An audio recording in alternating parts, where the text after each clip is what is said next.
Welcome na naman po sa isang video ng Bentech. Nagre-format ako ng computer ko. Sumasanay kasi ako sa Easy Photo Print. Kaya lang, itong Easy Photo Print, hindi niya na supported yung L3210. Nag-e-error siya pag L3210 yung ginagamit. So, ituro ko po yung Epson Photo Plus.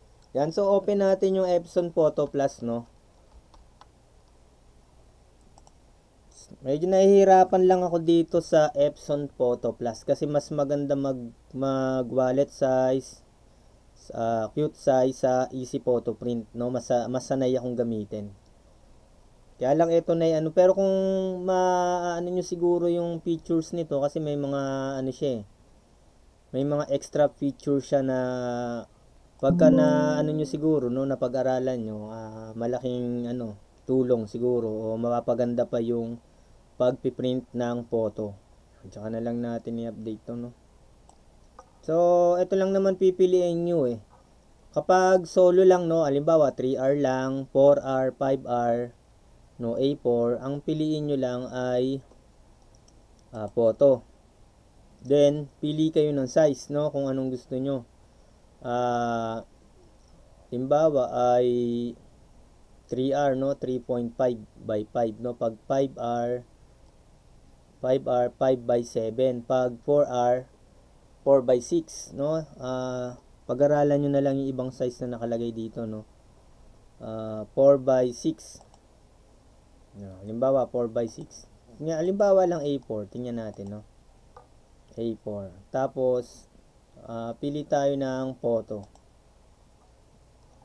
Pili tayo dito ng photo. So, halimbawa, ito.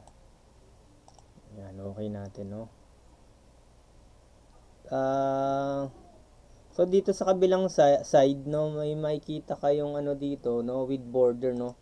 Kung L3210 kasi wala talaga, hindi kayang i-borderless, no, pagka A4. Pag nagpalit kayo ng size, halimbawa 4x6 kasi L3210 yung aking printer. So yung layout with border, meron siyang option na borderless, no. Kanina pag hindi kaya ng printer yung borderless, makikita naman diyan, no, ang lalabas lang with border, no. Hindi lalabas yung ayan, 3R, pinili ko yung 3R. So dito sa layout may borderless.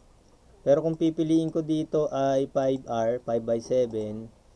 So sa layout, isang option lang with border, no. Pero ewan lang natin kung gagaya din dito, no, kung kaya rin yung L382, no. L382, yan, naka-bypass kasi to, yung L3210 ko. Yung A4, halimbawa A4, pinili ko A4. A4. Ayun, may option din, no. Kaya din mag-borderless pag naka-bypass. Sa ano kasi, sa Easy Photo Print, no, Easy Photo Print, nag-e-error kasi siya pag pinili mo yung L3210, no. Hindi gumagana yan, ayan, no. Hindi gumagana yung ano. Yan lang yung lumalabas na error. So yun nga, nasa Epson Photo Plus tayo. So pagka kinlik nitong start printing, magpiprint na yan. Back natin, no. Don't save. Tapos etong photo layout, no. Ito yung pwedeng, ayan, no, may mga ano siya, pwedeng dalawahan. Yan, pwedeng yan, apatan, to. Yan, pili tayo ng 3 by 3R, no. Kasi sa Easy Photo Print, ano, cute size yung ganito. Yan, piliin natin yung ano, lahat ng images, no. Sinave ko lang sa desktop, no, kasi nasa desktop siya, new folder. Yan. Tapos okay natin. Okay. Then ayan. Kaya lang dito kasi ano, no, kailangan manually na ano, mag-adjust, no. Pwede mo siyang ano, ito yung mga ayan, yung mga ano sa likod, pwede mo siyang i-rotate. Ayan, pwede mo siyang i-rotate, tapos pwede mong palitin. Ayan. Tapos, pagka pinrint mo, at piliin ko yung L3210, no? L3210. Yan, pinili ko yung L3210.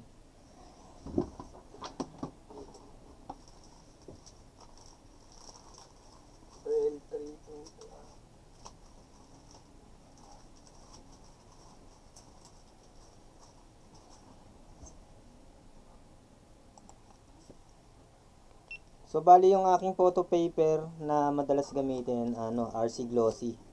RC Glossy tsaka RC Satin. Yan. Mas minimal kasing magkaroon siya ng roller marks yung mga ganitong photo paper compared dun sa isang klase ng photo paper na may backprint sa likod, no. Yung ganitong photo paper, no. Mas okay sa akin yan. So, yan. Ang printer ko, Epson L3210. Then, dito kasi sa gilid, to pag-aralan nyo na lang yan, no? Yung sa gilid nyan, nandyan lahat yung paper size, layout, paper source, media type, no? Yan. Subukan natin yung premium glossy.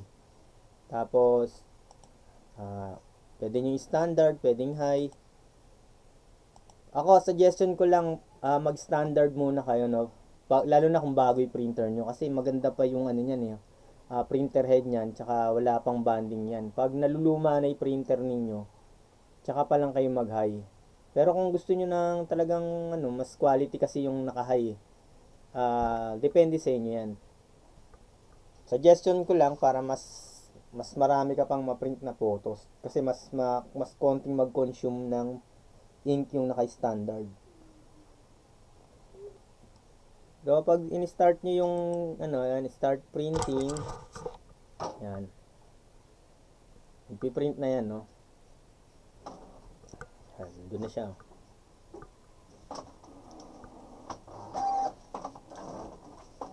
Yan. Ipiprint na siya.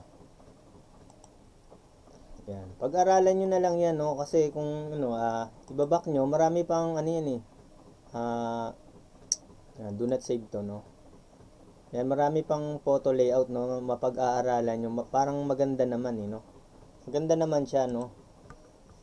Yan. Kasi sa Easy Photo Print, nakakapag-customize din ng photo layout, Tapos may mga other, yan. Halimbawa, subukan ko lang to, Tapos, nagkakaroon na ng ganito. Kung a-add ako ng photo dito, halimbawa, may mga design. Halimbawa ito.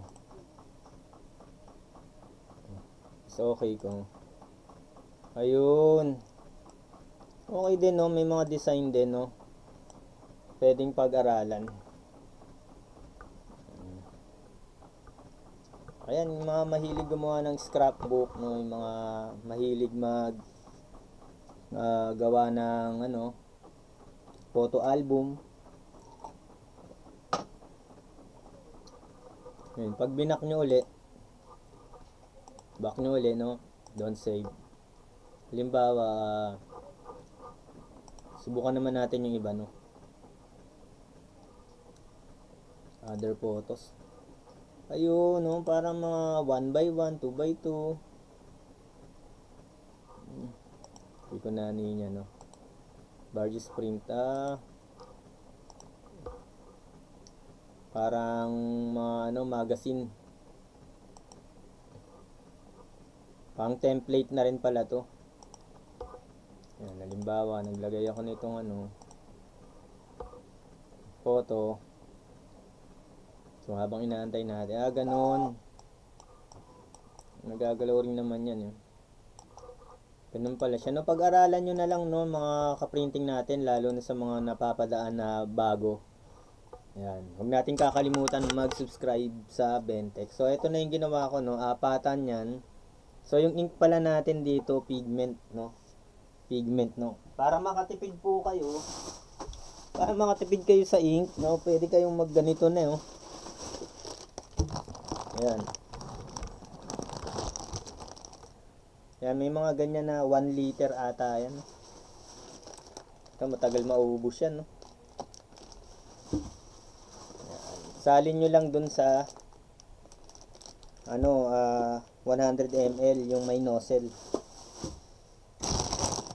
So, yun lang po mga ka-printing, no? Update lang ako ng video. Yan, maraming salamat po. Huwag nating kakalimutan mag-subscribe.